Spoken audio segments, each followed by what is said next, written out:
a moeda do século XXI, sua vida, os bancos e os criptoativos. Eu chamo aqui para o meu lado o senhor Fernando Furlan, presidente da ABCB. Uma grande figura, por favor. Uma salva de palmas. Muito obrigado. Chamo também Fernando Riesch, a BNDES Garage, Venture Capital Private Equity, um grande parceiro do BMEC também. Chamo para compor aqui os nossos assentos o senhor Tiago Aguiar, Head de Tecnologia da Tecban, Inovação, Plataformas e Novos Negócios. E, por último, mas não menos importante, muito pelo contrário, um grande amigo e parceiro, Dr. Fábio Lacerda, do Banco Central, representando... Olha, a gente precisou suar muito para trazer esse homem. Foram 4 negativas do Banco Central. Olha, às 49 do segundo tempo, eu ouvi um sim ecoando, né, longe, eu falei, não, é esse. Pois é, e aí a gente conseguiu também ter um representante do Banco Central, era uma vontade muito grande minha. E eu vou sentar no centro hoje?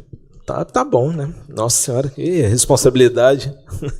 Bom, vamos lá. A gente estava até conversando um pouquinho antes de começar. A minha proposta é a gente, até para manter o painel bem ágil, né, eu gostaria só de fazer um parênteses, né, ou começar, na verdade, com uma centelha, tá, trazendo, a gente vai falar de moeda do século XXI, nada mais justo do que começar, talvez pelo início da que a gente conhece como economia moderna, né, ali pós-Segunda Guerra, e com, principalmente ali Bretton Woods, a perda, né, gradativa do padrão que a gente conhecia como padrão ouro para a geração de moeda escritural, e a partir disso tudo que veio a seguir em termos de elevação ou a proliferação de moeda fiduciária nas economias e, obviamente, gerando um impacto muito grande de aceleração econômica nos países, no mundo, por outro lado, obviamente, endividamento, né? Então, eu acho que desse gancho, eu acho importante a gente entender, né, do ponto de vista de vocês, o que foi esse período, o período que eu falo, né, pós-45 até hoje, em termos de MESI, em termos de meio circulante, e para onde, né, lá estamos indo. E a partir daí a gente já vai fazendo as considerações. Vamos lá. Por aqui? Vamos começar? Então, Fernando, a palavra é sua. Pós-Segunda Guerra até hoje. Fernando Riesch. Pós-Segunda Guerra até a data de hoje, né, 16 de setembro de 2019. Pois não. Boa noite a todos. Queria agradecer o convite aí dos organizadores. É uma satisfação estar aqui com vocês no painel. Eu acho que desde daí do fim da Segunda Guerra, então, das instituições de Bretton Woods, né, Fundo Monetário Internacional, Banco Mundial, cresceu a preocupação da comunidade internacional em gerar uma certa estabilidade econômica, monetária, financeira no mundo, com a ajuda dessas instituições financeiras, dessas organizações econômicas financeiras internacionais, a par dos países, né, da emissão das suas moedas soberanas. Então, nós começamos a ver uma preocupação com a governança internacional monetária financeira, ou seja, não deixar os países sozinhos, ao Deus dará, lidando com seus problemas econômicos financeiros. Então, a gente já começa a ver essa tendência mundial pelo crescimento de organizações internacionais, né? Uma mudança na governança, que até então era cada um por si, a partir de então muda essa governança internacional. Então esse é um aspecto bastante relevante. Hoje a gente já está, eu acho, vivendo uma nova tendência. Nós estamos vendo a sociedade cada vez mais buscando ela sozinha resolver os seus problemas econômicos, financeiros, ou seja, os seus problemas sociais, típicos de uma vida em sociedade. Então aí a gente já está vendo uma nova fase em que começam a surgir novas alternativas para a solução dos problemas da sociedade, ou seja, a própria sociedade buscando, muitas vezes amparada na tecnologia, resolver os seus problemas econômicos. E aí é que a gente se depara com uma situação nova. Como ficam, então, os bancos centrais, os bancos central dos bancos centrais, que seria o FMI, qual o papel deles em relação a essas novas iniciativas que a sociedade vem tendo com base na tecnologia? E é exatamente, eu acho que isso que a gente está se propondo a discutir um pouco hoje aqui. Mas não quero falar muito mais, não quero deixar os colegas aí falarem. Cuidado só com spoiler, tem muito papo, né? Mas bacana, ótima pegada. Vou passar pro lado de cá, então. Tiagão, diz para mim, o que você da TecBan, né? Então, eu do lado do Banco Central. Você do lado do Banco Central. E de economistas aqui, eu que sou advogado. A opinião é fundamental, porque, na verdade, você que materializa, né? A gente vai falar de moeda digital aqui, mas você é a materialização ali na real, né? Então, como é que você vê, na verdade, o fluxo financeiro, principalmente a história, né? O caminho histórico do que a gente conhece como meio circulante, você de TecBan? Bom, primeiro, boa noite para todo mundo. Prazer, uma honra estar aqui. Felipe, obrigado pelo convite e também aos demais panelistas. É uma honra estar do lado de vocês. Espero poder contribuir aqui com um pouquinho talvez de dados assim do que é o nosso meio, né? Para quem não conhece, só para dar um overview, a TecBan é a gestora, dona do Banco 24 Horas. Acho que todo mundo conhece, é o caixa eletrônico. E é interessante quando a gente fala de meio circulante, quando a gente fala de novas moedas e tal. E a gente acabou de ver o painel de fintech, a gente tem uma ideia de que o dinheiro vivo ele está, né, em drástica redução, mas a gente tem visto, e depois, ao longo do tempo do nosso painel aqui, eu vou colocando um pouco mais de números, mas só para ter uma noção, a gente circula no Banco 24 Horas entre 20 e 30 bilhões de reais em dinheiro vivo, né? Em 23 mil caixas, né, ATMs, em 13 mil estabelecimentos comerciais. Uma coisa que a gente tem notado nos últimos 2 anos é um crescimento muito grande de saques, embora a gente esteja indo para um sistema de digitalização da moeda, a gente viu um aumento de 160% no número de saques advindos de clientes de bancos ou wallets digitais. Então tem aumentado bastante essa necessidade, né? E a gente tem tentado se colocar, mudar o nosso modelo de negócio de forma a atender todo esse novo meio, né? Mas também, né, aqui, acho que vocês são melhores aqui na questão da economia. Eu acho que o mundo passa por um novo, realmente um novo momento, como o Fernando falou, onde a gente começa a se perguntar, e essa é a pergunta que eu faço lá na TecBan como, né, head de novos negócios, novas plataformas, inovação. Quando a gente começa a falar se vai ter dinheiro, se não vai ter dinheiro, se a gente está indo numa sociedade onde a gente brinca se é uma sociedade cashless, ou less cash, ou no cash. Na verdade, a gente começa a se perguntar, e aí é uma pergunta mais supra, o que é moeda? Então é isso que eu fico perguntando dentro da TecBan. Porque a questão da disrupção não é a questão de se vai ter ATM ou se não vai ter ATM, se vai ser necessário tirar o dinheiro ou não, mas o que é moeda, né? Então, alguém da plateia perguntou sobre tokenização, e você começa então a enxergar, e aí o Fernando vai poder falar muito melhor do que eu sobre blockchain, em sistemas descentralizados dessa forma, onde você consegue ter uma garantia de confiança daquilo que se tornou uma moeda, né? Você tokenizar qualquer tipo de coisa, e não necessariamente essa moeda ser um ativo vindo de um ente oficial. Então, acho que é algo para a gente começar, a gente está olhando para isso e para todo mundo discutir, né? Muito bacana. Fernando Reis, você que vem de private, de BNDES, olhando, na verdade, toda a movimentação durante todos esses anos, né, da estrutura BNDES como banco de fomento, banco de desenvolvimento, essa estrutura que hoje a gente...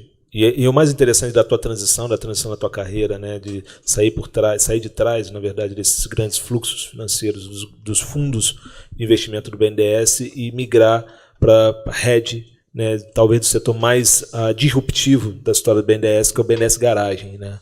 Então, começar a atender as necessidades de pequenas e médias empresas, mas com um potencial de escalabilidade incrível. Então, por isso eu acho que é fundamental ter você hoje, né, nesse grupo. E aí eu te pergunto, dentro do cenário BNDES, o que você vem observando como, eu acho que o Thiago falou muito bem, como a função moeda, né, na estrutura dos projetos BNDES ao longo de seus 20 e tantos, 30 e tantos, 20 e tantos anos de carreira de BNDES, 18 anos de carreira de BNDES. Qual foi a principal mudança? O que você vem observando? Primeiramente, é um prazer estar aqui, eu agradeço bastante o convite. Bom, falar de moeda também do lado do Banco Central e do Furlan também, acho que eu não vou ousar aqui, né? Eu acho que já foi bem falado. Eu acho que a gente está passando por uma transição rápida aí, né? Que estão justamente, até complementando o que o Thiago comentou também, acho que a própria discussão do que é moeda, né? Do que vai ser considerado como meio circulante aceitável, né?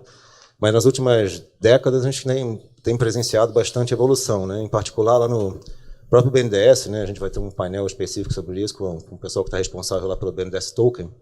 Então, a gente, nos últimos anos, eu diria até que bem recentemente, nos últimos 2 anos, a gente tem evoluído bastante, enxergado isso como uma tendência, né? Então, a questão da tokenização, a questão de evolução do uso de criptomoedas, de outras tecnologias que vão auxiliar aí na digitalização e no maior uso de moedas digitais, né? Então, desde que eu entrei no banco, já teve uma grande evolução, né? Então, eu acredito que a questão da rastreabilidade, né, que é garantida aí pelas moedas digitais e blockchain, acho que vai dar um aumento até de credibilidade. E aí, depois a gente vai ter a oportunidade de falar um pouquinho na sequência, né? Sequência. Sem spoiler também? Então, sem spoiler. Então tá ótimo. Fábio, bom, foco, você sentiu, né? Pressão, porque de todos os lados, né? Todos os lados, todo mundo, bom, primeiro a referenciar aqui é o Banco Central, então, tá. Bacana. Fique à vontade, eu acho que eu fiz 3 perguntas, sinta-se à vontade. Ok. Bom, em primeiríssimo lugar, muito obrigado, Felipe, pelo gentil convite. Eu me sinto mais do que honrado de estar participando desse evento. Eu tive a oportunidade de acompanhar o dia inteiro e posso testemunhar que realmente tem sido um excelente evento. E tenho outras testemunhas que eu não era o único de gravata na sala, o reitor também estava com gravata. Então agora eu sou um ser diferente, mas antes eu já tive boa companhia. Além desse agradecimento e da minha saudação a todos aqueles que nos acompanham pela rede, eu preciso fazer um disclaimer institucional que as opiniões, os juízos de valor que eu vier a emitir aqui nessa noite são da minha exclusiva responsabilidade, não necessariamente representam a posição oficial do Banco Central do Brasil. E isso, mais do que um disclaimer institucional, é uma necessidade, porque a gente também vai abordar um tema que não é regulado pelo Banco Central do Brasil, que é o tema, por exemplo, dos criptoativos. Não é? Então, isso torna o debate um pouco menos institucional, né, porque essa ainda não é, pelo menos na atual estrutura legal brasileira, uma área que o Banco Central tem um mandato legal de regular.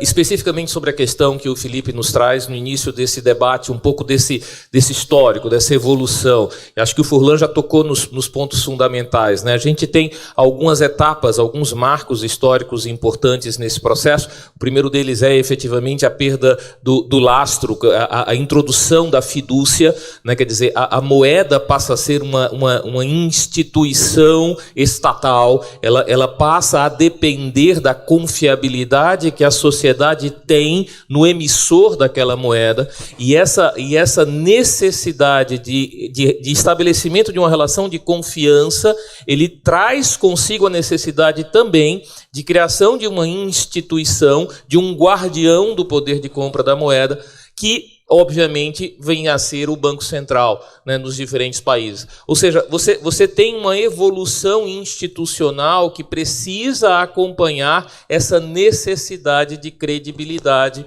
em relação àquele pedaço de papel que, em última análise, é um token. Né? A gente fala tanto da tokenização da economia. Uma nota de R$20 é um token, é uma representação de valor, e só tem valor porque as pessoas confiam no emissor daquela moeda, que é o Banco Central. E daí vem todo o debate sobre a necessidade de autonomia, de burocracia profissionalizada, de bons técnicos por trás de todo esse processo. Esse é um primeiro marco histórico nesse processo evolutivo desde o pós-guerra até agora, E eu diria que um segundo marco relevante, ele está associado, obviamente, ao movimento de inovação tecnológica, que você começa a vivenciar o processo da desmaterialização do dinheiro, não é? Esse é um processo fundamental. Ok, a gente hoje discute muito até que ponto o conceito do cashless society, ou seja, a sociedade que não usa papel, moeda, que não usa dinheiro físico, isso é algo factível ou é algo utópico? Mas a verdade é, nós estamos num processo gradual de perda da importância da moeda física, né, na moeda papel, enfim, do meio físico para a representação de valor. E esse processo da desmaterialização da moeda, ele passa pela figura da moeda eletrônica, que é uma representação digital de um recurso financeiro em moeda fiduciária, em moeda do país. E aí eu estou falando de todos os meios de pagamento, de tudo aquilo que a 12865, né, a Lei dos Arranjos e Instituições de Pagamentos, regulou, né, e toda a regulamentação subsequente do Banco Central do Brasil associada a isso. Eu estou falando também de uma tokenização da moeda fiduciária, que aí já é o conceito dos CBDCs ou FDCs, né, Fiat Digital Currency, né, a moeda fiduciária em meio digital, usando uma tecnologia blockchain. Né? Quer dizer, você já tem um white paper do Banco Central do Brasil discutindo isso, que discute o conceito do meio circulante digital. Você já tem experiências na Inglaterra, experiências no Canadá, experiências em diferentes jurisdições, e agora, mais recentemente, a moeda chinesa, em que você já não tem mais a emissão da moeda em meio físico, apenas em meio digital. Mas veja, esse processo de desmaterialização da moeda, ele atinge um outro patamar nesse mundo da digitalização, que é exatamente a moeda privada. Que aí a gente vai começar a discutir as criptomoedas no conceito mais abrangente de criptoativos, né?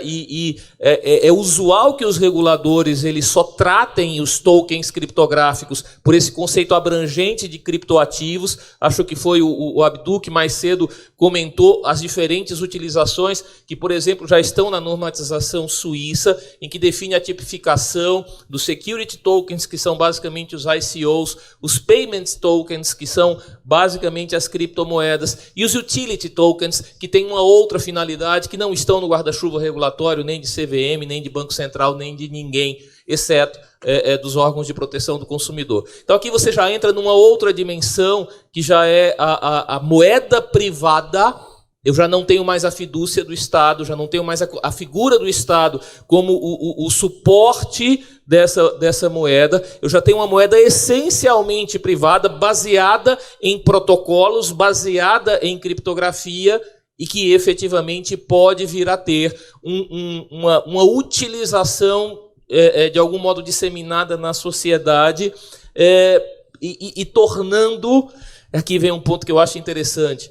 A gente discute Uber, discute disrupção no mercado de transporte, a gente discute Airbnb, disrupção no mercado de hotéis, fintechs, disrupção no mercado financeiro. Será que, discutindo criptoativos, criptomoedas, a gente estaria começando a discutir uma primeira ameaça à disrupção de uma função crítica dos Estados nacionais? Essa é a pergunta que eu me faço. Né, pelo meu background de regulação e supervisão, pelo meu background de Banco Central do Brasil. Eu estou falando de uma disrupção, e aí quando eu começo a falar de Libra, e aqui já jogando spoiler para as próximas perguntas, eu estou falando de uma moeda privada, que tem todas as características de uma moeda, é fungível, tem portabilidade, tem divisibilidade, numa redezinha de pouco mais de 2 bilhões de usuários no mundo. Uma pequena rede, né? 2 bilhões de usuários no mundo. Usando uma ferramentinha chamada WhatsApp, que no Brasil tem uma penetração de cerca de 97%. 97% dos brasileiros usam o WhatsApp porque ele é fácil, ele é simples, ele é intuitivo, ele é amigável. Enfim, já dei spoiler demais, Felipe? Não, de forma alguma. Você só jogou no ar aí tudo que a gente ia falar e ótimo, porque agora cada um vai pegando a parte que lhe cabe, né, dessa função. Acho que a primeira só voltando aqui à questão regulatória, eu acho fundamental a gente falar agora de agregado monetário. Fulan, bom, vamos lá. Se a gente fala aqui de TecBan, a gente está falando basicamente de M1. Me corrija se eu estiver enganado, mas é isso, materialização do dinheiro que está na nossa carteira, né? Então, estou lá no agregado monetário M1. M2 a gente tem, obviamente, M1 mais títulos emitidos por bancos, etc., poupança, M3, por aí vai. Bom, e onde é que ficam os cripto? Né? Onde é que ficam os criptos ativos, por exemplo? Na estrutura, no momento em que o Banco Central emite um relatório, né, mensal, em que a gente, até o brasileiro médio, ele consegue acompanhar o fluxo financeiro e principalmente a quantidade de emissão em papel moeda, em M1, como a gente falou, né, M2, etc., a gente não tem nenhuma informação, até pelo o que o próprio Fábio falou, o Banco Central ele ainda está caminhando para uma regulação dos cripto. E aonde, pelo teu conhecimento, né, aonde você acredita que os criptos se enquadrariam dentro dessa estrutura de agregado monetário? Aonde o Banco Central poderia, na verdade, enxergar os criptos realmente como ativos? Eu acho que é uma pergunta em aberto. A gente tem aí, o Banco Central até agora, ele tem tido uma postura de dizer, olha, isso não se trata de moeda fiduciária, e realmente não é, portanto, não é nossa responsabilidade. Por outro lado, nós temos um projeto de lei lá no Senado Federal, de autoria do senador Flávio Arnes, que determina que o Banco Central deverá regular esse setor de criptoativos. Então, eu tive conversando lá com o senador, com outros senadores e deputados, também tem um projeto de lei na Câmara do deputado Aro Ribeiro, que também ele não diz claramente isso de que o Banco Central vai regular, mas ele traz lá algumas novidades, né? Por exemplo, sobre CVM, sobre a regulação da CVM. E conversando com eles, eu perguntei, vocês conversaram com o Banco Central, com a CVM, etc., antes de propor essas legislações? E eles disseram que não, né? Então, o que já me estranhou, porque eu acho que deveria ser mais producente que houvesse uma conversa inicial antes de jogar lá um projeto de lei para depois tentar resolver e conversar e quem vai ficar fazendo o quê. Nós temos uma primeira regulação do setor de criptoativos no Brasil, que foi a Instrução Normativa 1888 da Receita Federal, que passou a considerar criptoativos como ativos financeiros, como ativos, né? E, portanto, agora as empresas, as exchanges, as corretoras de cripto vão ter que mensalmente passar as informações lá para a Receita Federal. Depois não houve nenhuma novidade legislativa ou normativa até então, né, a não ser esses projetos de lei.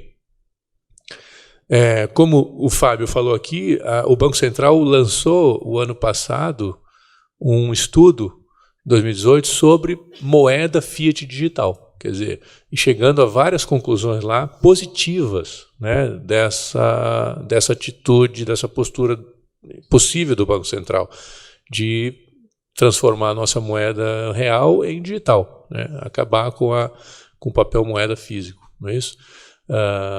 Então, é uma pergunta em aberto, né, Felipe? Eu sinceramente não sei. O que a gente vê é que os criptoativos eles podem ter várias funções na sociedade nessa questão econômico-financeira. Certamente não são moedas fiat, certamente não são moedas soberanas, né?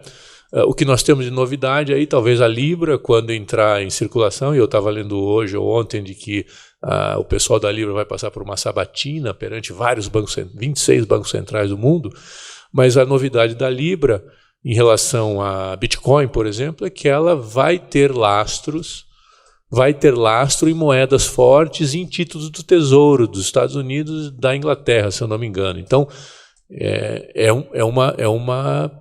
uma visão diferente, né, do criptoativo. Então, estamos tendo aí várias adaptações. Excelente, eu vou puxar esse gancho e vou jogar no colo do Fernando. É uma volta? Quer dizer, a gente voltou agora, a gente estava falando exatamente dessa evolução. vamos chamar assim, pós-Segunda Guerra, bem no início aqui do nosso encontro. E aí, num determinado momento, a gente fala, né, ali na década de 70, você perde completamente, né, o lastro, principalmente aí da economia americana, né, da geração de dólar vis-à-vis a ouro que age em custódia nos bancos centrais, e com isso você abre a tampa, né, para que cada banco central produza a quantidade de moeda que assim lhe convier, e aí vem a Libra com esse potencial pequeno, né, 2 bilhões de habitantes no mundo. Isso se ninguém mais entrar, vou abrir sua conta Facebook e WhatsApp de hoje para amanhã, né, com a possibilidade real de montar uma moeda própria, privada, e essa, sim, lastreada. Há muito também se especulando em relação às moedas digitais emitidas pelo governo chinês, também lastreadas, inclusive algumas com padrão ouro. Fernando Riech, o que você observa, na verdade, é uma volta ao passado, e essa volta ao passado é algo necessário? Qual é, na sua visão, ônus e bônus disso, e principalmente como também gestor de fundo que foi dentro do próprio BNDES, com uma estrutura que busca sempre o desenvolvimento da economia?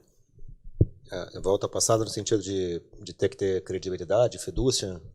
A moeda, ela perde, na verdade, simplesmente essa característica de que in God we trust, e na moeda também, né? Então, quer dizer, temos que ter certeza absoluta, na verdade, de o quanto está sendo gerada, e o lastro seria, talvez, esse freio, né? Como a gente sabe que alguns instrumentos de política monetária já fazem, mas ficam sempre na mão dos bancos centrais, e aí esse Chinese Wall é sempre duvidoso. Nesse caso, é um lastro em termos de emissão de uma moeda com potencial incrível de liquidez.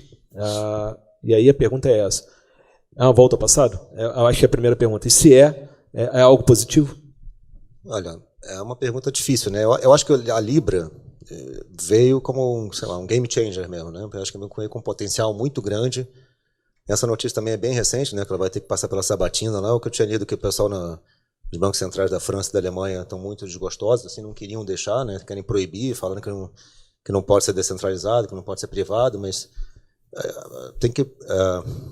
eu acho que, assim como tecnologias disruptivas em outros setores também, a regulação ela tem que acompanhar, né? E não dá para ficar totalmente contra. Se isso aí for aceito, acho que o Fábio já comentou, quer dizer, assim, você está usando o WhatsApp com 2 bilhões de pessoas no mundo, se for começar a ser amplamente aceito e as pessoas enxergarem que aquilo ali tem um valor, aquilo ali é confiável, acho que a regulação vai ter que virar reboque depois, vai ter que ter alguma flexibilização para que isso seja incorporado e aceito como uma moeda, né? Eu gostei particularmente do disclaimer que o Fábio fez, naturalmente eu tenho que fazer também, né? Obviamente isso aqui não é a opinião do BNDES, né? Mas assim, eu acho que tem muita coisa acontecendo de forma muito rápida, né? Então, assim, não necessariamente, eu acho que vai ser não vai ser nem a volta ao passado, nem vai ser uma mudança totalmente, uma disrupção total, né? Eu acho que as pessoas vão começar a aceitar, vão começar a usar, né? O próprio WhatsApp, né? De repente todos usam, né? É difícil você não ter uma pessoa na plateia que não tem o WhatsApp. Isso... independente de idade, inclusive, né? Cada grupo tem, né, sua função. Bom, muito interessante. Eu acho que e aí eu vou ali pro Tiago, né? Tiago, a gente sabe que hoje talvez um dos principais fatores divergentes, vamos dizer assim, na materialização é a questão que as margens estão ficando cada vez menores, né? As margens de operação estão ficando cada vez menores. Então, a gente pensando aqui, se mais pessoas vão trabalhar com moedas ditas digitais, e aí não levo nem em consideração propriamente somente as privadas, mas as de arranjo abertos, como criar, e se vocês na TecBan já estão pensando nisso, desenvolvendo, como criar materialização? Como é que hoje a TecBan, por exemplo, enxerga a possibilidade de uma empresa como a própria Alter Bank, que, né, é um grande parceiro também aqui do evento e está conosco, inclusive, no Desafio Fintech Week. A Alter Bank é uma empresa que detém um cartão de crédito bandeira internacional, Visa, e que você pode carregar o teu cartão pré ou pós-pago com Bitcoin, né? Como é que, por exemplo, poderia haver a convergência de um modelo como o Alter Bank, e eu não estou falando para o futuro muito distante, né, para um modelo TecBan, Banco 24 Horas. Isso já está no pipeline de vocês? Como é que vocês estão vendo algo desse nível. E aí eu abro, né? Como é que aquele cara que vai começar a movimentar Libra ali na frente, em algum momento vai conseguir materializar o dinheiro dele ali na caixinha vermelha do shopping? Não tem pergunta fácil aqui, né? Posso passar para o Fábio de novo? Olha o nível dos caras aqui. Eu passei uma semana estudando, meu Passou amigo. estudando. Você podia ter mandado as perguntas antes, né? Normalmente faz isso, né? Aí não ia ter graça. Ainda bem que a gente foi o último. Agora eu tô ficando feliz de ter sido o último. Mas olha, só antes, eu queria só colocar um pouco de colher também na pergunta, na resposta dos demais colegas aqui em relação à Libra e tudo mais. Acho que a grande questão de tudo isso é, como o Fábio falou, é uma questão de confiança, né? Porque se moeda, que para ser moeda tem alguns requisitos aí, ser, né, instrumento de troca, de depósito, liquidação e tudo mais, a grande questão é a confiança que você tem naquele ente que está emitindo, que no caso é o Banco Central e tudo mais. A partir, né, como você bem colocou ali, mesmo com a desvinculação do padrão ouro e tudo mais, quanto que a gente confia no Facebook para fazer isso, né? Tudo bem que ele pode fazer uma cesta, que é o que ele está falando, e ele é muito, muito inteligente também de convidar outros, né? Quer dizer, a Libra não é minha só, mas é são vários, né? Inclusive bandeiras e tudo mais. Ele está colocando todo mundo ali na mesa para jogar esse jogo. Mas, querendo ou não, por mais que ele possa fazer um fundo com vários lastros ali, do dólar, a Libra, enfim, qualquer tipo de moeda, de fato ele controla ali num determinado momento. Se ele quiser, ele pode fazer uma desvalorização. Então, assim, a gente confia mais hoje em dia no Banco Central, com os nossos, né, com os dados e tudo mais, ou a gente confia no Facebook, né? Então, assim, não tem resposta, né? Eu tenho muito mais pergunta do que resposta, né? Agora, respondendo a sua pergunta, é muito simples. Se ele está com cartão bandeirado Visa, ele só passar no caixa 24 horas e sacar. Então não era tão difícil. Porque é a Visa que deu a garantia, né? Então é muito simples. Aí, né? Eu jogo uma segunda. Eu já tinha essa carta aqui preparada. Legal, a Visa vai cobrar lá o FII dela e, obviamente, o banco 24 horas também. E a gente...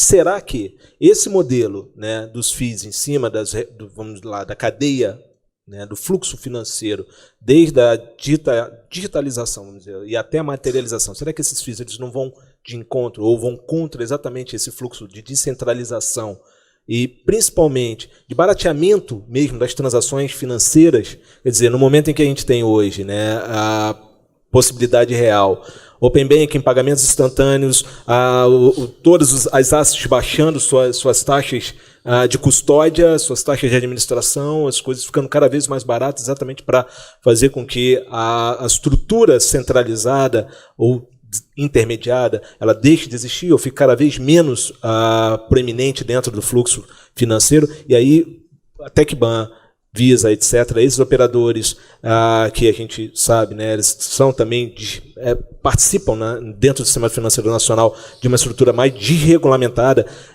eles continuarem praticando esse modelo, talvez defasado, vamos dizer, para quem hoje observa o modelo atual. Isso não encarece, na verdade, isso não seria talvez um entrave futuro para que essas operações mais digitais pudessem também fazer parte do pipeline, também fazer parte do produto TecBan? Se eu entendi a tua pergunta, só alguns esclarecimentos que são importantes, né? O que é caro na operação do Banco 24 Horas, né? O principal custo que a gente tem de quase 80% do custo nosso é a circulação do numerário, transporte de numerário, né? Então isso é uma questão super importante, né? Porque a gente já foi para vários países do mundo, né? Então, recentemente eu estava em Israel tem 3.000 ATMs. O modelo de ATM de Israel está do Merchant Field, né? Então, o cara que é o comerciante tem aquele ATM pequenininho na porta, que ele leva com uma rodinha, né? Coloca ali fora, ele abre a gaveta, coloca dinheiro, as pessoas sacam, né? Isso aqui não é uma realidade para o Brasil, né? Para ter uma noção, nosso caixa tem 1,5 toneladas, né? Chumbada no solo, aqui no Rio de Janeiro especialmente, a gente tem uma outra técnica, a gente abre um buraco de 1,5 metro, joga uma âncora de navio e prende o ATM lá. E tem gente que consegue tirar do lugar. Tem gente que consegue tirar. E o cara vem com uma retroescavadeira, é verdade isso, gente, não é brincadeira. O cara vem com uma escavadeira, ele tira o ATM do chão, ele mais outras pessoas parecidas com ele, com os fuzis desse tamanho, E aí o ATM, ele arranca do chão, e ele entra na farmácia, na padaria, alguma coisa, ele entra, destrói tudo, arranca o ATM no chão e leva, né? Uma retroescavadeira, ela anda mais ou menos 20 km por hora. Então, e ele vai com esse negócio andando pela rua. Eu vou te dizer, alguns levam de patinete elétrico, tá? Desculpa te informar, eu já vivi. Mas assim, a nossa realidade ela é bem diferente. Então, para você fazer o abastecimento desses ATMs, é um negócio super sério. Então, o transporte de valor é um negócio muito sério no Brasil.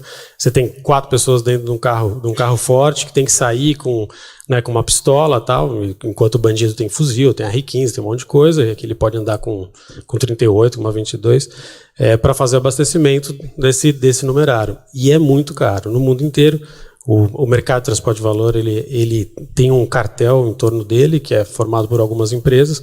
Então é uma coisa que, assim, olhando para a desmaterialização talvez financeira, se a gente puder, de alguma forma, quanto mais digital, se nesse digital puder depois precisar ser materializado, talvez tirar o transporte vai baratear. Então, isso para nós seria interessante. O que a gente está fazendo hoje, a minha missão dentro da TecBan, entrei há 1 ano e meio, é justamente, primeiro, fazer uma abertura, né, pensar fora da caixa. Eu brinco que é pensar fora do caixa, né? Quando eu entrei lá, não precisa pensar fora da caixa, mas pensar fora do caixa. Então, uma outra coisa que, só para colocar aqui, é diferente, a gente não passa por nenhum arranjo. Então, todas as transações que você faz dentro de um banco 24 horas, quando você coloca o seu cartão, é uma transação on us. Então, é direto o host da TecBan com o host do banco. A gente não vê nenhum dado, eu só capturo, entendo que aquele cartão, ou agora até o mobile que a gente lançou, que é o saque digital, que é a minha área que lançou, eu criptografo isso, mando lá para o banco que descriptografa e fala, bom, aqui está o Fábio, ele tem recurso, me dá autorização, a gente emite. Então, esse host a host, a gente está ligado em mais de 45 instituições financeiras, nos coloca numa posição interessante para fazer outras coisas. Pagamento instantâneo, open banking e tudo mais. Então, eu acho que, de uma certa forma, talvez se a gente diminuir a circulação, vai baratear. Mas, assim, não é uma operação simples de se fazer num país como o nosso, desse tamanho, com todos os problemas que a gente tem, como eu falei, de segurança, inclusive, né? Interessantíssimo. E aí eu pego esse gancho, que aqui é assim, soltou, levantou a bola, a gente corta. Fábio, para o Banco Central, meio circulante, vou agora ouvir também de vocês. Esse também é o maior desafio, quer dizer, a gente continua talvez com fluxo financeiro elevadíssimo, aí fluxo financeiro M1, mais uma vez, fluxo financeiro em cash, na mão do brasileiro médio. O professor Samuel levantou aqui, 24% da população economicamente ativa brasileira é desbancarizada, quer dizer, o fluxo ele é basicamente em dinheiro, moeda, papel moeda ou metálica cunhada. Esse também é um desafio ainda hoje para o Banco Central, criar modelos em que ele possa basicamente obviamente programar e se estruturar para controlar esse meio circulante, até porque a rastreabilidade de papel moeda é algo complexo. Eu acho que você tocou num ponto bastante importante que foi muitíssimo bem ilustrado pela fala do Tiago. A verdade existe um custo, né, em se ter dinheiro em papel, em se ter o nosso meio circulante em meio físico. E é um custo relacionado a transporte de numerário, de confiabilidade dos funcionários que eu controlo, que eu contrato para cuidar do caixa, é o problema do troco, é o problema da segurança de quem recebe ou de quem porta o dinheiro. Enfim, a desmaterialização do dinheiro, do ponto de vista macroeconômico, ele traz maior eficiência, ele traz menores custos para a sociedade. E isso é levado em consideração, sim, nos nossos estudos. Agora, você me permite fazer alguns rápidos comentários também. Eu acho que vocês tocaram num ponto fundamental. Eu acho que, em primeiro lugar, o Furlan foi muito feliz quando ele coloca essa questão da legislação. O Banco Central não regula ou deixa de regular o que ele quer, né? Ele tem um mandato legal. Nós não temos mandato legal para regular absolutamente nada do ecossistema de fintech, do ecossistema de criptomoedas, de criptoativos. Então, nós não podemos fazê-lo simples assim, sem lei que nos dê respaldo. E há um outro aspecto interessante na regulação. Uma ocasião eu até falei num evento sobre Bitcoin. Como eu posso regular o que nasceu para não ser regulado? Né? Porque quando você vai ao paper, do white paper do Satoshi Nakamoto, o original, né? o que lança a ideia do Bitcoin. Né? O que diz é um ícone, né? A figura que ninguém conhece. Exato, o pseudônimo Satoshi Nakamoto. Ali está muito claro, né? Quer dizer, é um peer-to-peer cash system. Quer dizer, é algo que efetivamente foi criado para viabilizar transações de pagamentos entre pessoas sem a intervenção de nenhum agente centralizador, sem a intervenção estatal. Ele nasce com uma ideia libertária, no final das contas, entende? Ele nasce para ficar longe do Estado, longe da mão grande do Estado, da mão regulatória, da mão fiscalizadora do Estado. E até por isso ele traz consigo uma série de preocupações para o Estado em relação, por exemplo, a questões relacionadas à lavagem de dinheiro, à utilização em esquemas de pirâmide, etc, que no outro momento a gente discute isso. Mas o que se faz, então? Quer dizer, os países que já tiveram alguma iniciativa regulatória nesse ambiente de criptomoedas, o que eles regulam não é a moeda. Eles regulam o gatekeeper, eles regulam o porteiro entre os dois mundos. Quando você sai do mundo da criptomoeda e vem para o mundo da moeda fiduciária. Você converte seus reais em bitcoins ou converte seus bitcoins em reais, que isso pode ser feito no dinheiro eletrônico, no banco ou no caixa eletrônico, você já tem N cartões, né, de Visa e Master que de fato podem ser carregados com criptomoeda, e aí você faz a sangria da tua wallet via um caixa eletrônico da TecBan. Então, a verdade é, você não regula a moeda, você regula o porteiro entre os dois mundos, seja ele a exchange, seja ele qualquer outra entidade que dê liquidez a isso daí. Por que isso hoje é possível como saída regulatória? Porque efetivamente as criptomoedas ainda não têm circuito fechado. Você pode até ter sua carteira de bitcoins e pagar um Starbucks em bitcoins, ou lá na Avenida Paulista, em São Paulo, você já tem bancas de jornais que aceitam bitcoins. Então você pode comprar uma revista pagando em bitcoins. Nossa pró-reitora foi na feira outro dia. E o que estava? Pastel em Bitcoin. Caldo de cana e Bitcoin. O problema é que o vendedor de pastel de queijo, vamos lá, em Bitcoin, ele não vai pagar o óleo em Bitcoin, ele não vai pagar o funcionário dele em Bitcoin, ele não vai pagar qualquer, aluguel de equipamento ou qualquer coisa que o valha, gás, ele não vai poder pagar nada em Bitcoin hoje, não é? Então você não tem esse circuito fechado, você recebe bitcoins, mas depois você é obrigado a converter bitcoins para moeda fiduciária para poder continuar operando. É aí que o efeito Libra pode ser extremamente disruptivo, porque primeiro, a Libra resolve um problema grave do Bitcoin, por exemplo, que é a volatilidade, que impede, de certo modo, que o Bitcoin de fato seja utilizado como meio de troca, né? A volatilidade é tão grande, né, que ele até pode ser considerado reserva de valor, certamente é unidade de conta, mas como meio de troca, a intensa volatilidade o prejudica. A Libra vem com a proposta de ser stablecoin, uma criptomoeda estável porque lastreada numa cesta de moedas estáveis, moedas fiduciárias estáveis.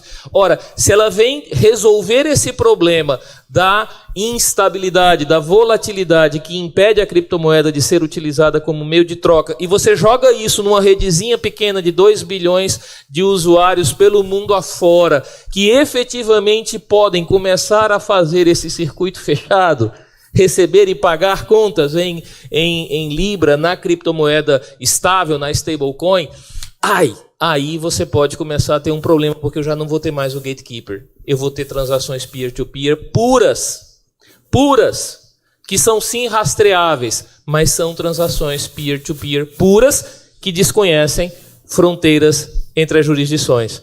Então eu posso pagar não o pastel da feira no Rio, eu posso comprar pastel na China diretamente de um chinês original, não de um chinês importado, não é?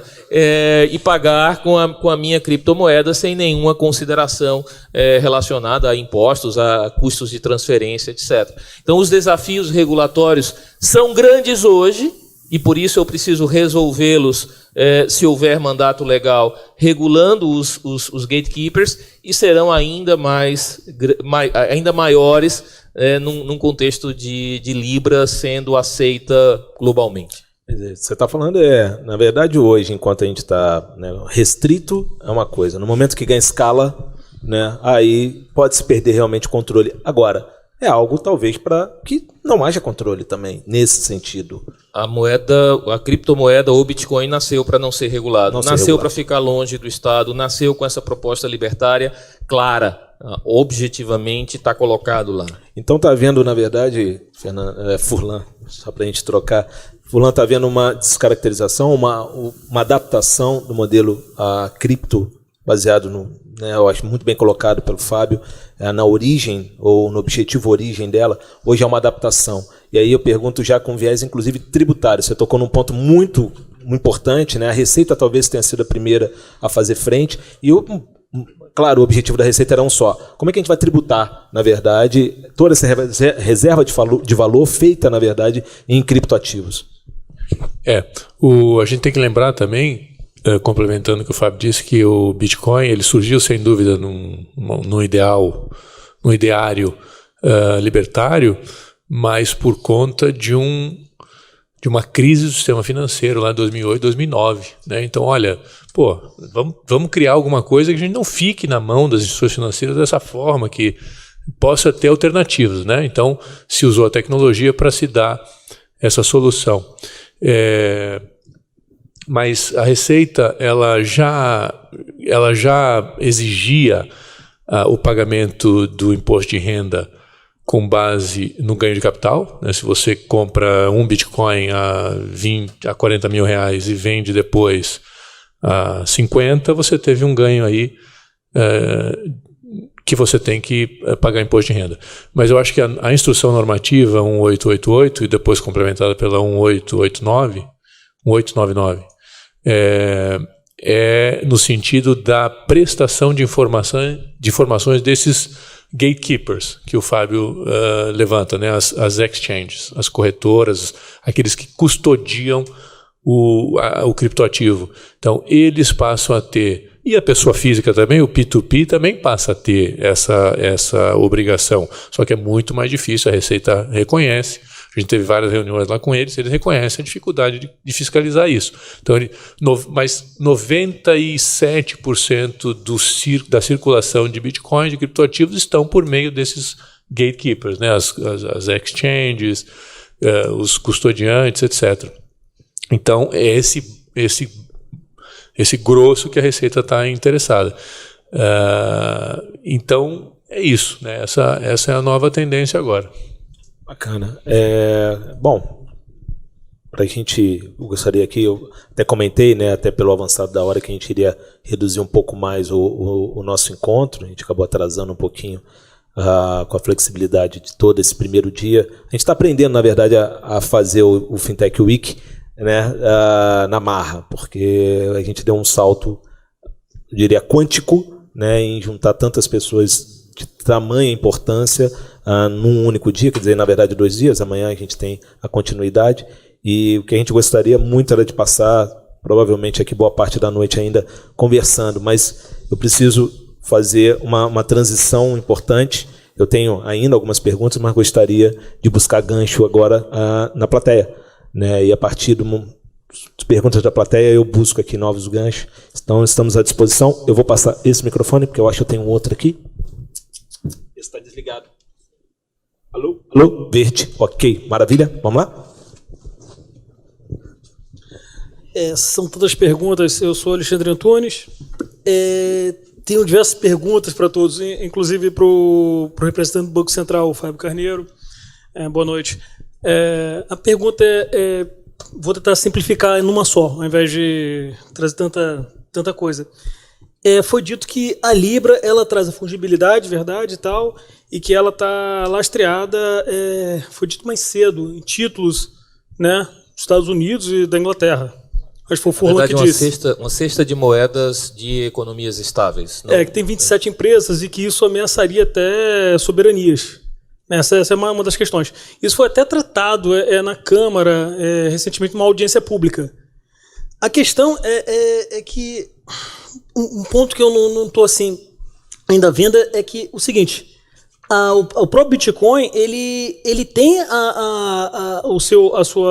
ele é usado como meio de troca, né? Eu vejo muitas vezes. Esse é um dos problemas, essa é uma das perguntas. Só que a unidade de conta que é o problema, então por isso ele não é tido como moeda, né? É aqueles 3 estágios que a gente vai. Primeiro, reserva de valor, ele já conquistou. Depois o meio de troca, ele é utilizado, apesar do Banco Central já ter dito, olha, o único meio de troca reconhecido, o meio de pagamento, é o real, que é a moeda soberana.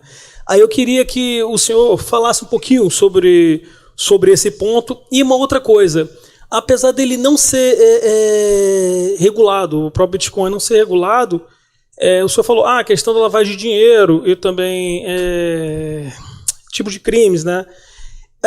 Mas ele é um objeto em si, né? O dinheiro ele é regulado, mas ele também é utilizado para lavagem de dinheiro. Uma padaria é regulada e também é utilizada. E o outro ponto que eu quero que todos falem um pouco é sobre regula o gatekeeper. Mas no caso do peer-to-peer, como fazer? É um outro ponto também que quero que todos comentem. Muito obrigado, desculpem essa pergunta longa. Excelente. Aliás, eu acho que tem para mais pelo menos 1 hora de painel. Muito obrigado, a gente vai continuar. Vamos lá. Ok. Reserva de valor, unidade de conta, sim. Veja só. O Bitcoin, a criptomoeda, o criptoativo, ele tem as características de um ativo que pode ser utilizado como moeda, que é exatamente aquilo que eu já comentei: fungibilidade, portabilidade, divisibilidade, etc. Então ele teoricamente consegue cumprir as 3 funções, né, de reserva de valor, unidade de conta e meio de troca. O que o Banco Central fala nos seus comunicados, teve um de 14 e outro de 17, é o seguinte: vejam, vocês podem até usar isso como se fosse, vamos lá, um escambo, que seja, desculpem a comparação talvez infeliz, mas o que basicamente ele está dizendo isso não é moeda oficial do Brasil, portanto não tem custo forçado, não tem poder liberatório, aceita quem quer. Né? Como se você quiser me pagar com, sei lá, com 2 engradados de cerveja, talvez aceite o pagamento. Enfim, 2 engradados dá até para pagar muita coisa. Dependendo do dia. Dependendo do dia e da temperatura, amigo, paga bem. Mas enfim, então eu acho que o que o Banco Central efetivamente coloca é isso: ele não é moeda oficial. Né? Não tem poder liberatório, não tem custo forçado. A única moeda oficial do Brasil é o real. Isso é algo que é colocado. O que o comunicado do Banco Central faz é chamar a atenção que nós discutimos, usar o dinheiro físico tem o risco do cara usar a retroescavadeira para tirar. Enfim, nós já conhecemos os riscos da moeda física. Né? Nós sabemos que nas malas do Gedel não havia uma chave criptográfica, só cédula de real. Né? Nós sabemos disso. Nós já conhecemos os riscos desse mundo que nós vivemos. O que o Banco Central faz no seu comunicado é dizer, gente, vamos lá. Esse novo mundo aqui dos criptoativos, ele não é um mundo cor-de-rosa, um mundo de arco-íris. Aqui também tem problema, aqui também você pode ser roubado, aqui você pode ser vítima de ataque hacker, você está exposto ao risco cibernético, aqui você também está exposto a todos aqueles riscos associados à falta de literacia, de educação financeira do nosso povo. E aí você tem um crescimento absurdo dos casos de pirâmide financeira usando bitcoins. Mas no passado já fizeram pirâmide financeira usando avestruz e boi gordo. Ok. O que a gente está dizendo é, aquilo que aconteceu com avestruz e boi gordo, hoje pode acontecer com Bitcoin, estejam atentos a isso.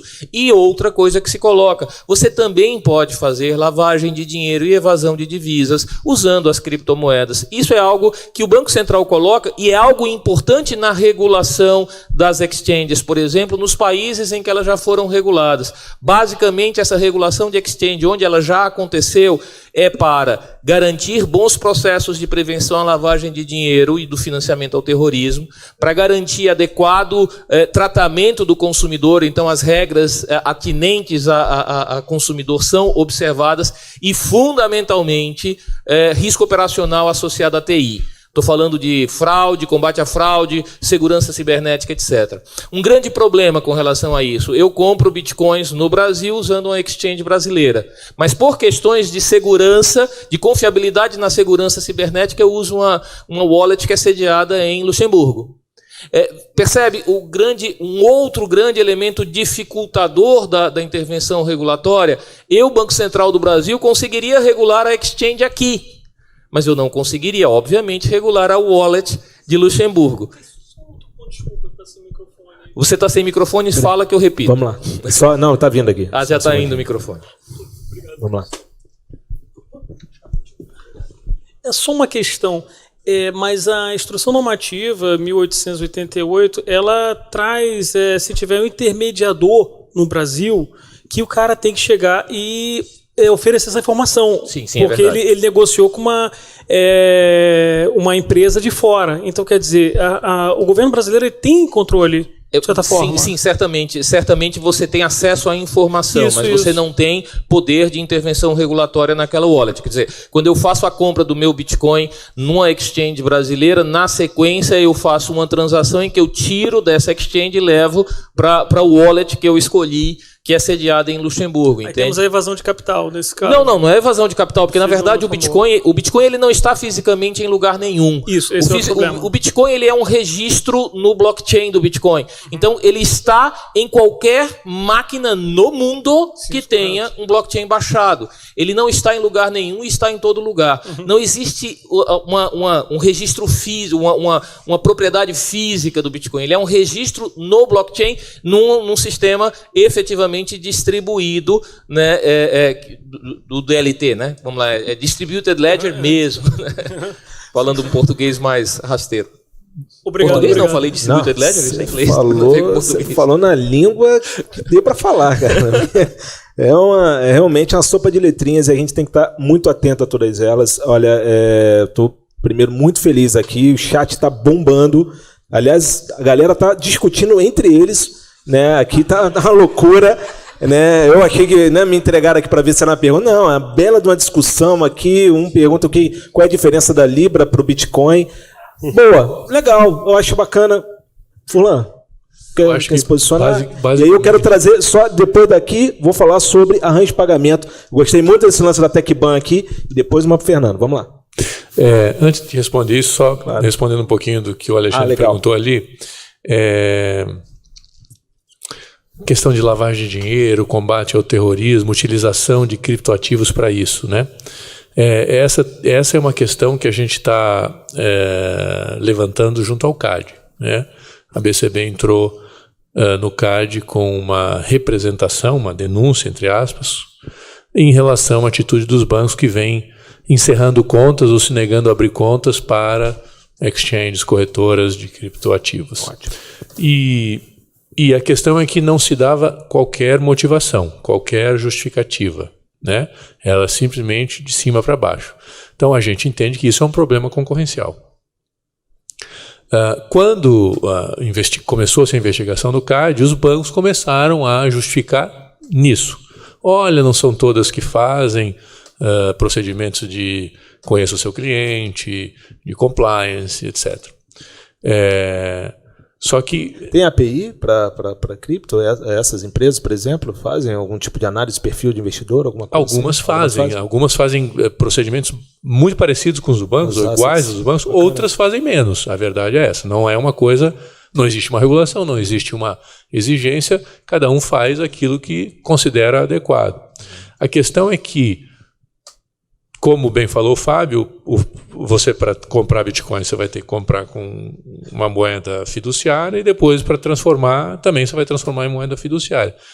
Então, não existe qualquer exchange no Brasil, de todas as que foram consultadas pelo CAD, que responderam, que aceitem depósitos em dinheiro, né? Todas só aceitam por meio de transferência bancária ou algum tipo de mecanismo que venha, tenha origem e volte para instituições financeiras, né? Então, o que a gente defende é, embora certamente nem todas façam os mesmos procedimentos, mas com certeza todas somente aceitam receber e devolver por meio de instituições financeiras que têm obrigação regulatória de fazer todos esses procedimentos de compliance. Mas então, voltando à sua pergunta, diferença entre Bitcoin e Libra, né? Essa foi uma pergunta. Acho que já falamos aqui, né? O Bitcoin, qual que é o lastro do Bitcoin? O que dá lastro a um ativo? É a certeza da sua escassez. Qual é a certeza da escassez do Bitcoin? É que ele tem um sistema nos seus protocolos anti-inflacionários. Só serão emitidos 21 milhões de Bitcoins. Nós já estamos aí com emissão de 17 milhões, mais ou menos.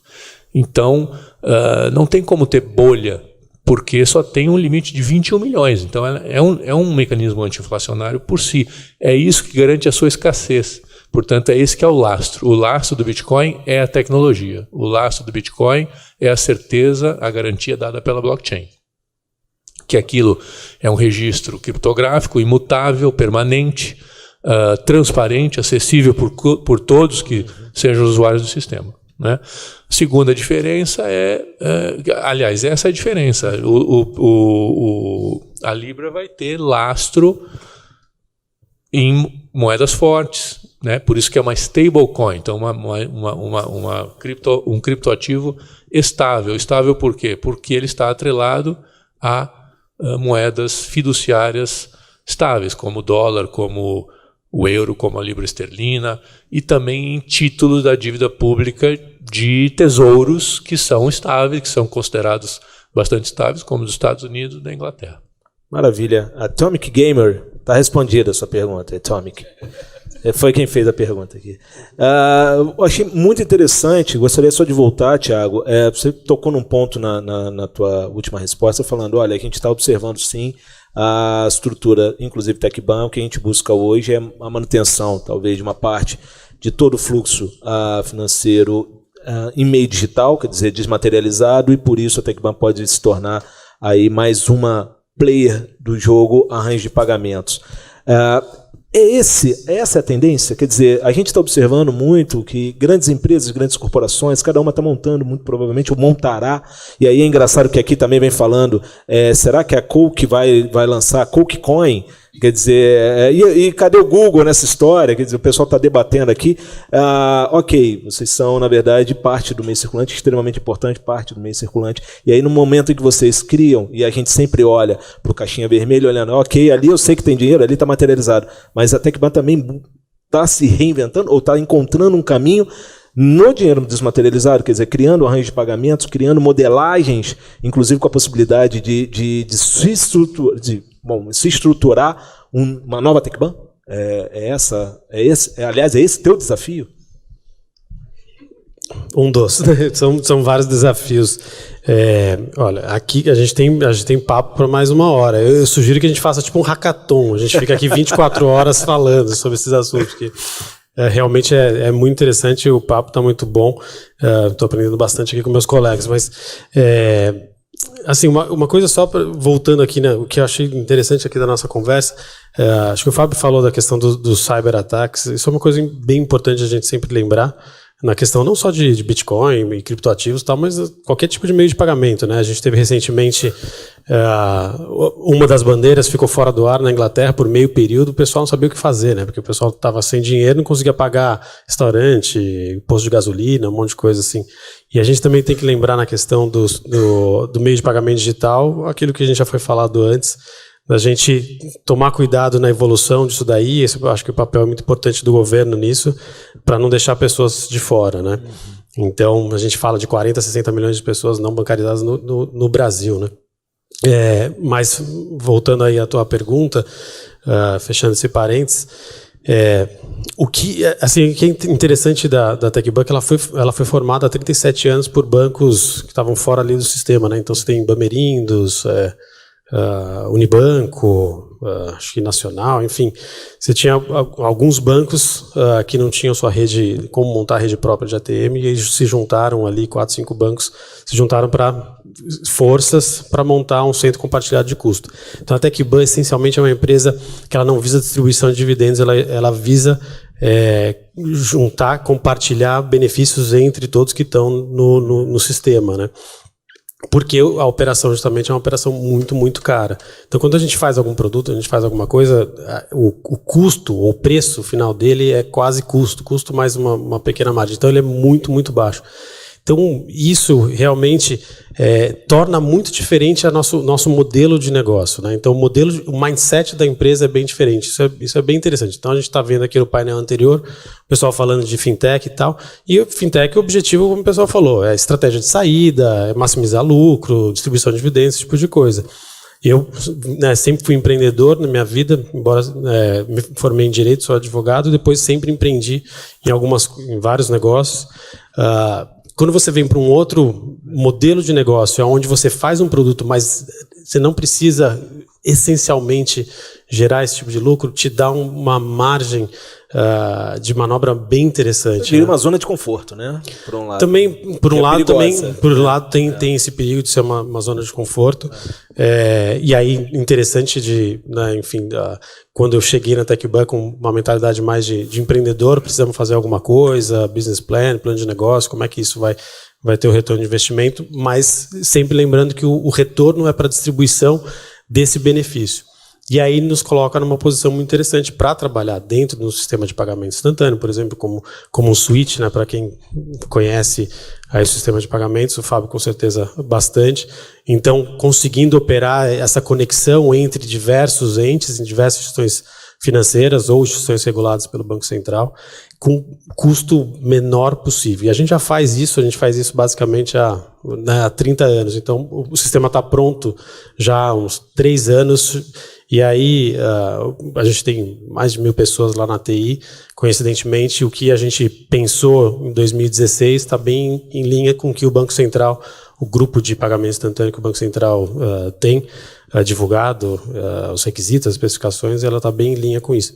E no Open Banking também, né? Se você for pensar que o Open Banking, em algum momento, essa troca de dados, né, o acesso a dados que as pessoas daqui em diante vão poder fazer com outras instituições, quer dizer, você agora como usuário, você é dono do seu dado e você pode compartilhar isso com qualquer pessoa, e esses dados, tem vários dados, mas extrato, saldo, esse tipo de coisa que hoje a gente também conhece o caminho para encontrar isso dentro do banco. Então a gente já tem as ligações com os bancos para justamente extrair esses dados, né? Basicamente, esse dado vem no envelope fechado, a gente mostra para o usuário na ponta no ATM, né? A gente tem que fazer algumas trocas e tudo mais, principalmente em relação às APIs ou novas mensagerias, mas também nos coloca numa posição onde a gente pode fazer isso muito, muito, muito barato. Então, isso é o meu desafio, e o desafio de posicionar uma marca que essencialmente sempre foi vista como operadora de caixa eletrônico, e é uma empresa de tecnologia, mas agora para tecnologia digital. Então, não é simples também de você fazer um novo posicionamento, né? Incrível, muito interessante. O case, eu acho que TecBan, fica a dica, tá? Alunos IBMEC, eu nunca vi uma dissertação TCC sobre TecBan, tá aí. O cara é uma disrupção interna, tá? Então fica a dica aí para estudar em TecBan, porque é o presente, não é nem o futuro. Riesch, vou aqui fazendo esse gancho e já puxando aqui talvez palavras finais, para a gente também não se estender muito. Foi um dia cansativo para todos nós, teve gente vindo de BH com o urubu na asa, etc., né? Então, a gente precisa daqui a pouquinho tomar uma aguinha e dar uma relaxada, porque amanhã o dia é longo, graças a Deus. Como é que o BNDES está vendo aí, te dando uma levantada também para você falar de um projeto extremamente importante quanto o BNDES Garagem? A gente já conversou algumas vezes e eu quero trazer isso para esse papo da importância não só do projeto como aceleradora, mas principalmente a gente está falando de, mais uma vez, meio circulante, está falando de potencial de geração de riqueza, Tá? E aí temos lá, hoje, conhecida como Rede 5.066, se eu não me engano, salvo ledo engano, 5.066 startups credenciadas ou listadas que participaram do Business Garage, pelo menos, na verdade, participaram, se inscreveram. Dessas 79 foram agraciadas, 74 estão terminando o ciclo, 5 se dissolveram, se eu não me engano, os números são esses, né? É mais ou menos isso. Então, qual é o legado? Tá? E aí, legado, vou só te pedir com viés, né, geração de riqueza. Tá bom? O que você imagina? Então, acho que é um bom resumo que o Felipe fez. Até convido todo mundo a depois dar uma olhadinha no nosso site, que está até com a apresentação de todas as startups que estão lá hoje no programa, né? É o bnds.gov.br/BNDES Garagem. A gente teve 5.056 inscritos, né, para o programa de criação e aceleração de startups. O banco ele já apoia fundos, né? A gente teve um painel anterior aqui, a gente é um dos maiores investidores aqui no Brasil de fundos de capital semente, venture capital, private equity. A gente tem mais de 40 fundos que a gente apoia e sempre apoiou, né, empresas com alto potencial de crescimento. E mais recentemente temos apoiado algumas fintechs também por meio de alguns fundos, né, de capital semente, venture capital. Mas atuar, né, diretamente com o empreendedor, né, capacitando, né, esse programa que a gente está falando é equity free, né, que só é de graça para as startups. A gente não pega a participação das startups, a gente está fazendo com apoio de aceleradoras. E a gente colocou vários setores, na verdade, sendo apoiados, né, para fortalecimento de ecossistema. Então, são várias verticais. E como a gente selecionou 79 startups de vários estados do país, de vários segmentos, de vários portes, né, desde empresas, grupos de empreendedores sem faturamento, né, sem CNPJ, sem faturamento, até startups com faturamento de até 16 milhões em diferentes segmentos. Então, tem startups do lado de saúde, segurança, educação, economia criativa, sustentabilidade, soluções financeiras, né, naturalmente, que é o principal lá para o banco, e soluções transversais de internet das coisas e blockchain. Então, a gente vai encerrar a primeira edição semana que vem, né? Uma tristeza já lá, né? O pessoal está na WeWork Carioca, aqui pertinho. O consórcio da Liga Ventures, o área que está nos auxiliando. Então está servindo muito para, assim, não só para conhecimento interno do banco, né? Mudança cultural do banco, para geração de negócios. A gente tem mais de 20 empresas hoje que são parceiros do programa, que levam lá executivos de tempos em tempos para fechar negócio com as empresas, com as startups. A gente está fazendo também essa aproximação, né, com o mundo empreendedor, né, e valorização da nossa marca, né. Então a gente está com vários resultados, né, que tem uns intangíveis e outros bem intangíveis, né. E, em particular, assim, na questão de soluções financeiras, a gente tem algumas fintechs e algumas startups que estão trabalhando com criptomoedas diretamente, né. Então eu comentei que, assim, no módulo de criação não precisa nem ter faturamento. A gente tem hoje a Bizan, que é a Trampolim, são duas startups, depois vocês podem olhar lá no site, elas estão com soluções ligadas a criptomoedas. E no módulo de aceleração, no estágio um pouquinho mais avançado, a gente tem a QR Capital. A QR Capital, ela inclusive está querendo fazer um fundo, né, de gestão ativa de criptomoedas. Também ela investe na Foxbit, então já está ganhando um respaldo interessante. Aqui no Brasil ela representa a Tesos, né? Então, acho que então a gente está abarcando vários setores da economia e sempre buscando apoio internamente, né, de vários setores do banco que são especializados. Então, por exemplo, essas blockchain, a gente pega os colegas da equipe que estão tocando, né, diariamente a blockchain lá para serem mentores, né? Então, tem uma rede de mentores também interna do banco e externa, né, da qual, aliás, o IBMEC também está nos auxiliando, né, porque é um trabalho de guerra lá, apoiar 74 startups ao mesmo tempo, né? Então, está sendo uma experiência bem interessante para o banco. Eu acho que nas futuras edições a gente ainda não tem, né, a autorização da nossa nova diretoria, mas a gente espera ter em breve. Acho que a questão de apoiar fintechs vai ser uma das verticais que a gente está defendendo, né?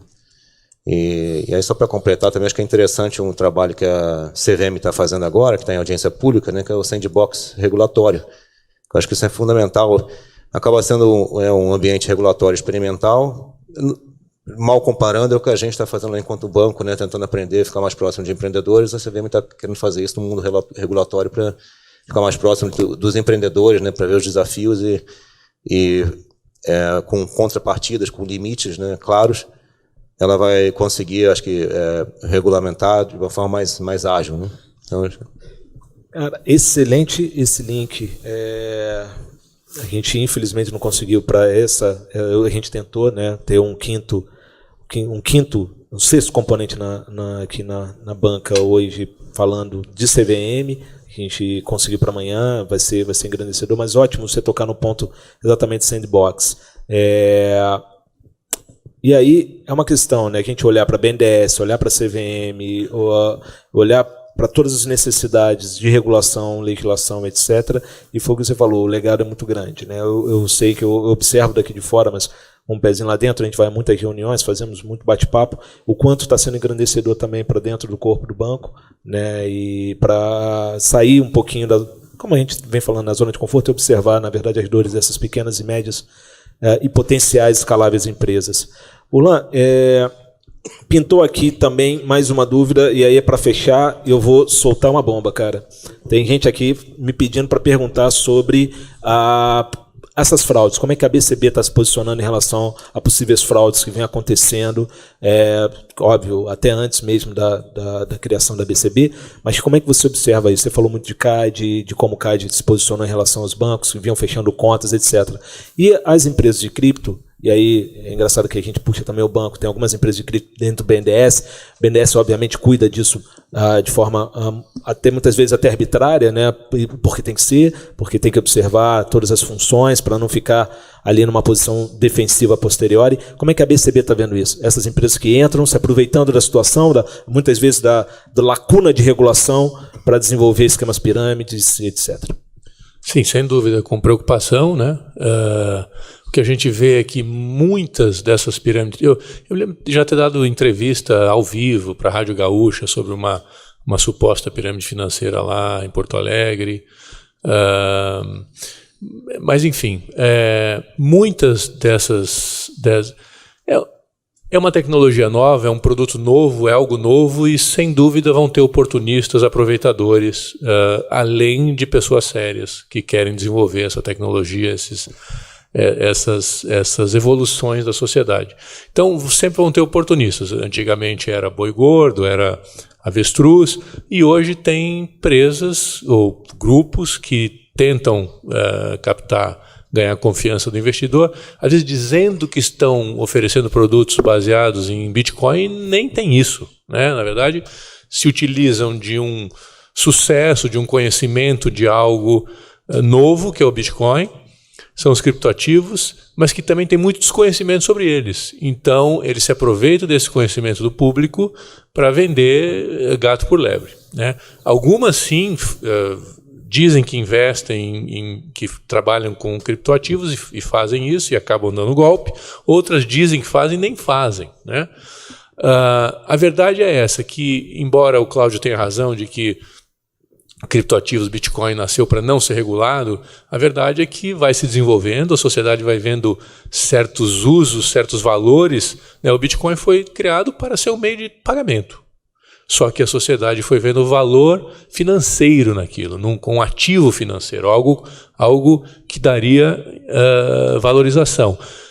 E aí começa a ter novos usos, e aí eu acho que a regulação começa a ter o seu papel, né, para separar o joio do trigo. Então, para aquelas empresas que trabalham com Bitcoin, com tecnologias ligadas a blockchain ou a criptoativos, elas têm todo interesse, se são sérias, elas têm todo interesse em que a regulação garanta esse espaço para elas, em detrimento daqueles aproveitadores que aí sim deverão ser tratados dessa forma. Perfeito, perfeito. Como todo mercado, né? Mas fundamental uma posição da associação e fundamental uma posição sua, porque as coisas às vezes são mais próximas do que a gente imagina. Então, ele está ali atento e principalmente ser o primeiro a levantar a mão e falar, opa, tem alguma coisa errada, né? E a junção novamente está unido também com o CVM, com o Banco Central, etc., é fundamental para criar esse sandbox e cada vez mais maior segurança, né? Principalmente para os investidores, que, como você falou, ouviram falar, né, sobre Bitcoin, ouviram falar sobre criptoativo, mas não sabem, na verdade, na prática, principalmente, né, no risco, muitas vezes, e ficam, obviamente, muito expostos a ele. Perfeito. Doutor Fábio, considerações finais e encerramos com chave de ouro. Mais alguma? Claro, só um segundinho. Até aqui. Para a gente fechar, porque realmente a gente está estourando nosso tempo. Vamos lá. Boa noite a todos. Eu queria fazer uma pergunta para o nosso amigo do Banco Central, se ele enxerga alguma possibilidade das exchanges estarem fazendo reservas fracionárias, como o nosso amigo comentou sobre o agregado monetário M1, né, que tem papel moeda de poder do público, né, os depósitos à vista. Então, quando a gente faz um depósito à vista de uma moeda digital numa exchange, ela pode fazer uma maquiagem daquele volume, né, que muitos dizem que é feito, né, o wash trade, e aí isso tudo, você, vamos dizer assim, escriturar saldos maiores do que, na verdade, você tem em criptomoedas. Se vocês enxergam isso como uma possibilidade multiplicativa, como existe no mercado tradicional de se multiplicar os depósitos à vista. Veja, excelente pergunta. Eu estou há tempo demais nessa área, né? Na próxima quinta-feira eu completo 25 anos de Banco Central do Brasil, uma boa parte desse período em supervisão de cooperativas, de bancos, etc. Já vi muita safadeza, então eu acredito em qualquer tipo de safadeza. Por causa teve um caso agora conhecido de um grupo de... Sim. Sim, agora o que eu posso te falar eu até imagino que isso possa estar acontecendo, eu quero, acima de tudo, concordar com o Furlan, no sentido de registrar que tem muita gente séria nesse mercado de cripto, no Brasil e no exterior, né? Tem muita gente séria e também tem os safados, tá certo? Agora, o que eu não posso te falar é sobre a realidade brasileira, porque como eles não são regulados, também não são acompanhados pelo Banco Central. Então eu não tenho uma visibilidade adequada sobre a operação das diferentes exchanges ou dos diferentes agentes desse ecossistema cripto no Brasil. Porque assim, existem APIs públicas de volume, né? Por exemplo, Sim. o CoinMarketCap, ele disponibiliza API, só que acaba que existem os market makers que as próprias corretoras colocam e Sim. fora isso, elas escrituram mesmo saldos. Sim, mas o meu conhecimento não é muito diferente do seu, é o que eu quero dizer. Quer dizer, o que eu sei, eu acompanho pela literatura, eu acompanho pelas notícias, eu acompanho conversando com as pessoas. O Banco Central nunca foi a uma exchange supervisionar e saber efetivamente quais são as práticas, etc. Então eu não me sentiria confortável para comentar especificamente essa sua questão. Mas de qualquer forma, obrigado. Minhas considerações finais? Por favor. As minhas considerações finais, em primeiríssimo lugar, mais uma vez agradecer a oportunidade de estar aqui, porque, acima de tudo, eu acho que houve um tema que foi comum aos 3 painéis de hoje, que foi a importância que se dá à educação. E da mesma forma que o Felipe, agora há pouco, estimulou os alunos do IBMEC Rio a desenvolverem TCCs, trabalhos de pesquisa sobre o mundo cripto, eu gostaria de reforçar esse convite também. Quando ele fala da questão do retorno ao passado, eu fui muito mais longe na história e eu, na verdade, viajei para os tempos em que você tinha as moedas privadas concorrendo.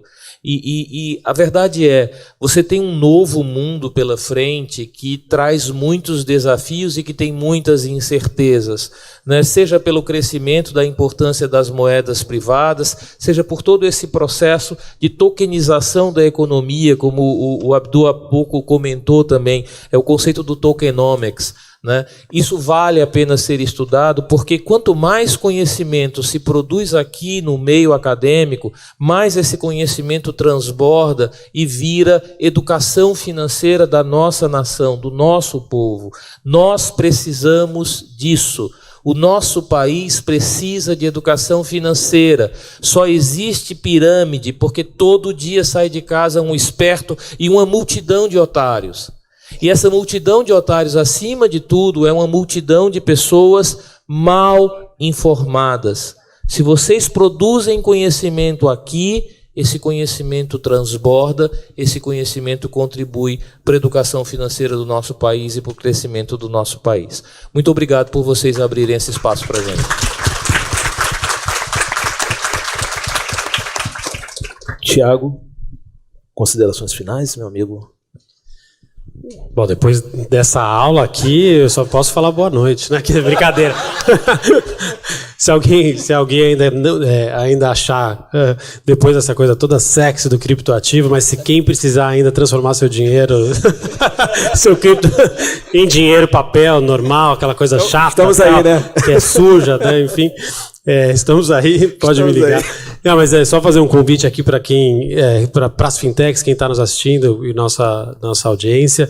A gente recentemente lançou, faz uma semana, 2 semanas, eu lancei o Hub Digital, que é uma nova forma de associação para promover fintechs, uma forma de associação ao Banco 24 Horas, uma forma de fintechs poderem se conectar ao Banco 24 Horas. Então a gente tem algumas formas que empresas, instituições financeiras sacam no Banco 24 Horas, você pode se associar ao Banco 24 Horas, enfim, tem alguns benefícios. Você pode ter um cartão bandeirado, como eu falei, e agora eu lancei o Hub Digital justamente para poder promover fintechs que estão começando e que a gente enxergou que os usuários, eles, no final das contas, eles querem uma garantia de poder sacar. Incrível. E o Hub Digital tem alguns benefícios, que era uma coisa muito engraçada, quando eu ia conversar com o fintech falava, eu quero se associar ao Banco 24 Horas. Eu falei, tá bom, muito bem, olha, me mande o dinheiro físico lá no Limão, lá na...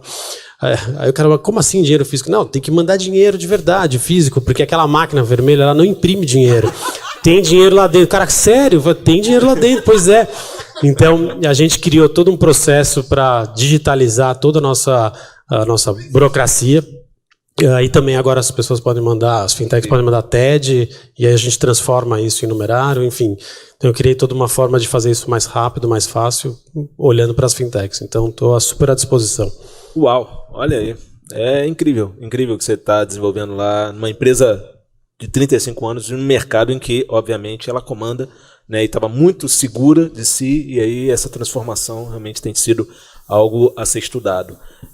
E por falar em ser estudado, o Fernando me catucou aqui com toda a propriedade que ele tem, falou assim, olha, você pode falar para os alunos também pesquisarem lá as 79 startups que foram aceleradas aqui durante o BNS Garagem. E é uma coisa que a gente já vem desenvolvendo esse papo aqui, já tem pelo menos uns 2 meses, né, Fernando? É a primeira vez que a gente falou, 2, 3 meses, da importância, né, desses dados, claro, de toda a vivência do BNS Garagem serem transformados em novas pesquisas, novos estudos que gerem, obviamente, novas frentes de trabalho para essas empresas. O BNS Garagem ele termina como um ciclo, obviamente, mas mais do que legado, ele fica à vontade da manutenção e principalmente do que vem aí pela frente para essas empresas e não só para as 79, eu diria para as 5.056. Eu errei, eu falei 5.066, né, mas fica o número cabalístico para o próximo. 5.056 hoje empresas cadastradas no rede. Então, de frente eu já te digo, amigo,